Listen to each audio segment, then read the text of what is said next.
Well, hello. I am going to be reviewing this product here. I just got it from Amazon, and the reason why I'm going to review it is because it is excellent. Like everything that I didn't know that I wanted in a silicone mold release is definitely here. So let's go ahead and get into it. Obviously, I'll also show you the final result of what this looks like at the end. Okay, so we have our jig set up. What I have here is my mixing cups, the actual product, and the item that I want to make a mold out of, along with a jig in order to suspend this in the fluid. And the reason why I want to suspend it in the fluid is that this is actually what I'm making a mold of here. These are mountains. And if these tips are actually touching the bottom of the mold down there, the silicone will not fill that space. So you'll technically have a hole in the bottom of your mold. I also want to note that this is not just straight tinfoil. This is tinfoil that I've coated in some resin, because when I've used tinfoil by itself, it's a little weak and it gets stuck in the mold, and typically I can't get it out, which is why I'm remaking a mold right now. So we're going to set this in here suspended, and I have chunks of old molds that I made that didn't work out all in here as well.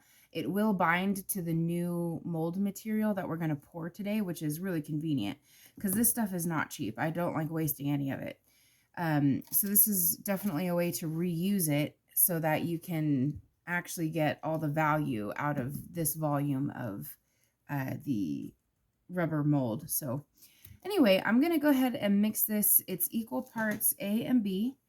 And I usually mix things for about 3 minutes just because I'm used to my resin being 3 minutes. So I'll go ahead and do that off screen and save you the pain of that process. Well, I'm really glad I did this off screen because that amount of resin barely fit in the cup. And that was a bit of a harrowing experience. So this has been mixed for 3 minutes. And it is, according to the label, self-degassing, which means the bubbles come out of it automatically. Which is great. It doesn't require heating, so you can use fragile plastic things like this to just do your pour and let it sit and set.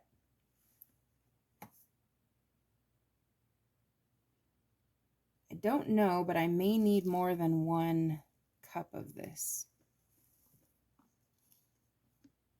Yeah, I definitely do. I'm going to mix up another batch real quick. And you can see it seeping down and pouring into all the edges here. Even when I use these broken up leftover pieces, I tend to find that there are not bubbles that get trapped. So this is good stuff for sure. Well, I'm glad I did that off screen because it actually took 3 more pours instead of just 2. Also, the kit comes with these handy stir sticks as well. And this is literally dripping as I speak, so I'm going to go ahead and take it to my level and flat work surface that I have in the garage. So this takes about 3 to 5 hours to set, so we'll come back when we're ready to demold everything. All right, so I have this mess ready here. It's set overnight. This is what it looks like right now. Clearly it leaked into the edges of this form, which is why I chose this form. But that kind of speaks to that it really is self-leveling, and it does a good job of doing that.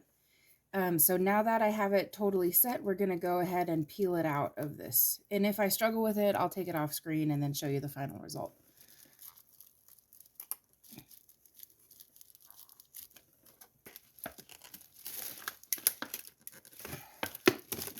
Aha! Finally.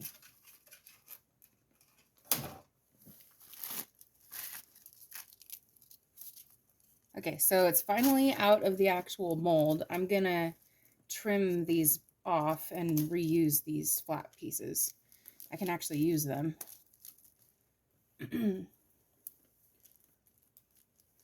Stand by, let me get some scissors. All right, I have my scissors now. We're back. And I'm going to actually trim and save a bunch of this at the top here because it's nice and flat, and this I could probably use as a spacer for something. So I'm going to save as much as I can of this.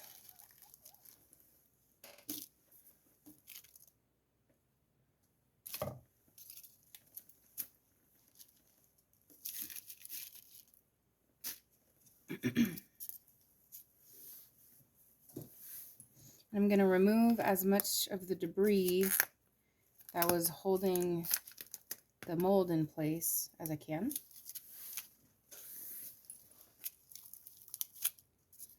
This is like, definitely works to get into all the little grooves of everything. It even got in between the pieces of cardboard. So when it says it fills tiny spaces, it really does.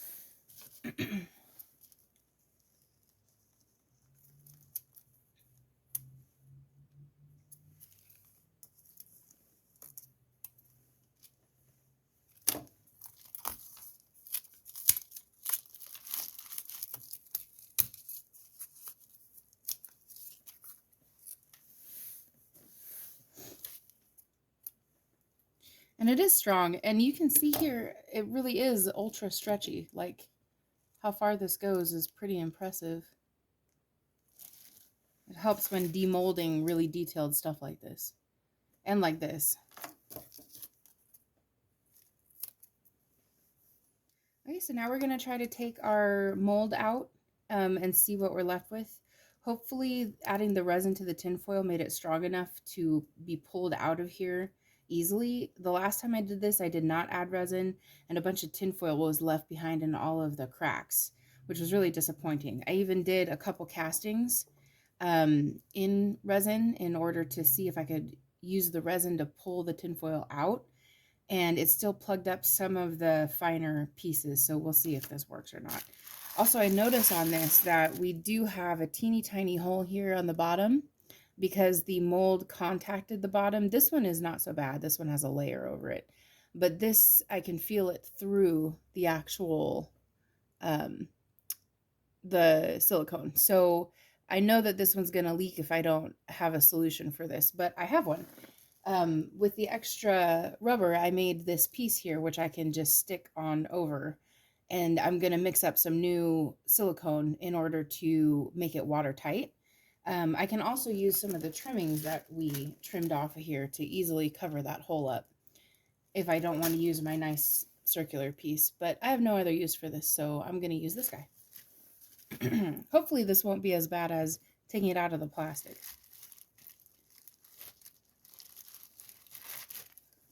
I did not use any kind of mold release for this, unfortunately. So we're starting to see it actually peel away here pretty successfully as a solid piece. And again, this would not be happening if this was only tinfoil. This is only happening, I think, because I added resin. Okay, so you've got a nice good peel here. Let's see if I can get it out. Wow, this is strong. I might have to take this off camera or get some tools to do it.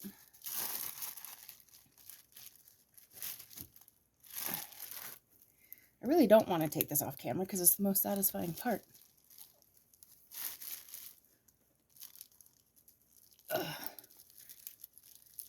Oh, the one thing that doesn't come in these kits is stronger hands.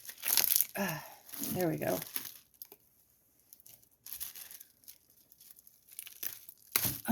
Okay. So we were able to pull the mold out, and it looks like, well, it's mostly still intact except for this. That's really derpy. Got bent up, but that's normal for usually the casting to end up destroyed. And this is what we have left. Nice little chasm here. You can see that bottom area that I was telling you about that has the hole in it. So I definitely have to add something to that in order to plug it up so my resin does not escape. One easy way to test this is to try to fill this with water. And if it doesn't hold water, then you know it's not going to hold your resin. So I'm going to fix that now. And then we'll test it out. So this is what we have after a bunch of work and hacking it apart so that I could save as much of the excess silicone as I could. I also poured some resin in here and let it cure overnight. So it looks pretty hard, and I'm going to demold this and see what this does for us. Okay, so I'm a little worried because as we saw before, the actual detail in here is pretty significant, and sometimes the resin and the silicone can get stuck together and it can be difficult to pull these out. But this product is supposed to be extremely stretchy, so I'm hoping that that'll help peel it away from the set resin that's in here. So let's see. So far, so good.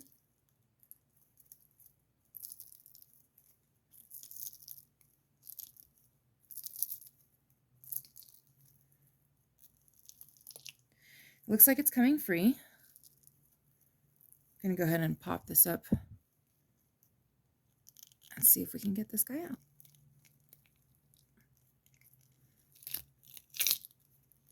Oh, look at that. To be careful not to break it.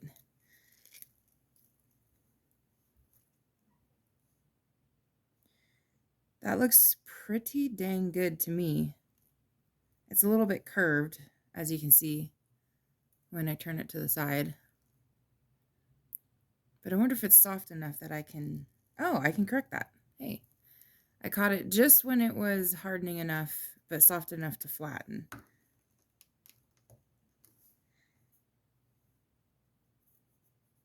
So I think the curving had come from adding this portion here, and it probably bends the mold just a tad around that this bulge here. So if I put some bumpers here, it might fix that initial curve that I had. Because if this had cured all the way to hard, it would have been impossible. I would have had to sand the bottom, and sanding resin can be toxic. So I typically don't like to do that kind of thing if I can avoid it.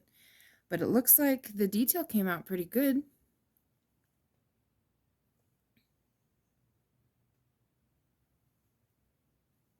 And that was a pretty complicated thing to cast, so I'm pretty pleased with this, to be honest. So there you have it. And it looks like we have a lot of bulk here because the size of this is not very big at all in here. And it looks like we have a lot of bulk that we could trim away and use as filler for the next project. So I'm probably going to take some kind of knife to this and cut it way, way down so I can save all this material.